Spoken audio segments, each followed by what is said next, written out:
What's up, everybody? I'm Huddy. In today's video, we're going to break down more of FICO, and we're going to hit the second biggest piece of that FICO wheel of fun, and that is your debts and utilization ratios. And that accounts for 30% of your FICO score. So if you watched my last video, we saw that 35% was based on pay history. The second biggest chunk here is your debts and utilization ratio. And to put it in perspective, pay history at 35% and your debts at 30%, that's a combined 65% of your FICO score alone, so you're going to want to listen. In this 30%, the debts and utilization, a lot of clients just get focused on credit cards or lack thereof and feel that that's what they need to get. However, you need to consider if you have any collections. The reason being is the way that they report. Let's say you had a credit card that you went south on. Say it was just a $300 credit card. That was the limit. They sell it to a collection agency. A lot of times they'll report that that original limit was $300, tack on interest, penalties, whatever else. Now maybe that balance is around $450. So right there you're $150 over the limit according to the reporting. And the other thing that they'll do is they're going to report that entire amount past due. So not only does that collection hit you in that 35% with the pay history, but now it's really hitting you in the debt and utilization ratios because it's showing that you're over the limit on an account and that you are past due that entire amount. In my next video, I'll break down collections to pay or not to pay. But in this video, we want to focus on that 30% of the debt and utilization within the FICO algorithm. So let's talk about those credit cards and those balances. You might hear a lot of different things out there.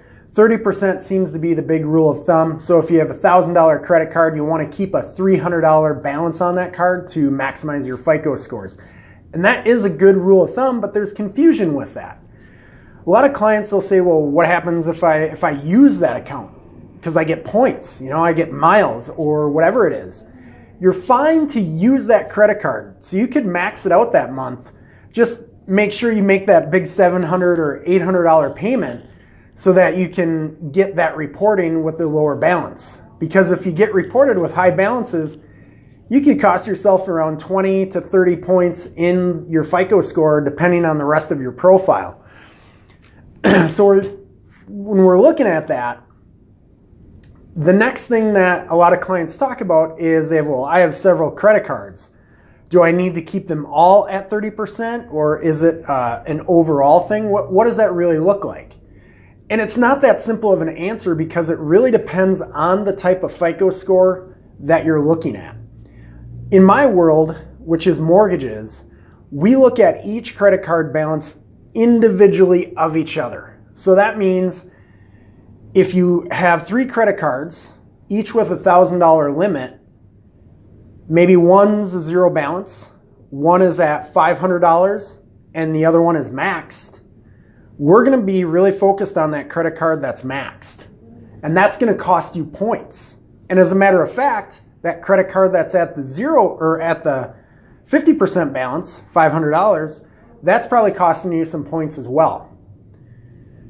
In a different FICO algorithm, which you probably haven't heard of FICO 8, but it's a popular one out there used by a lot of banks and credit card companies.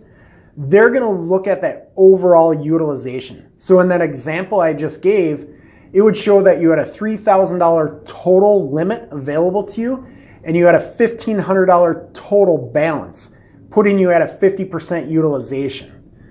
So it does depend on what you're looking at. In the mortgage world, we all use the same thing. That's what's required by Fannie Mae, Freddie Mac.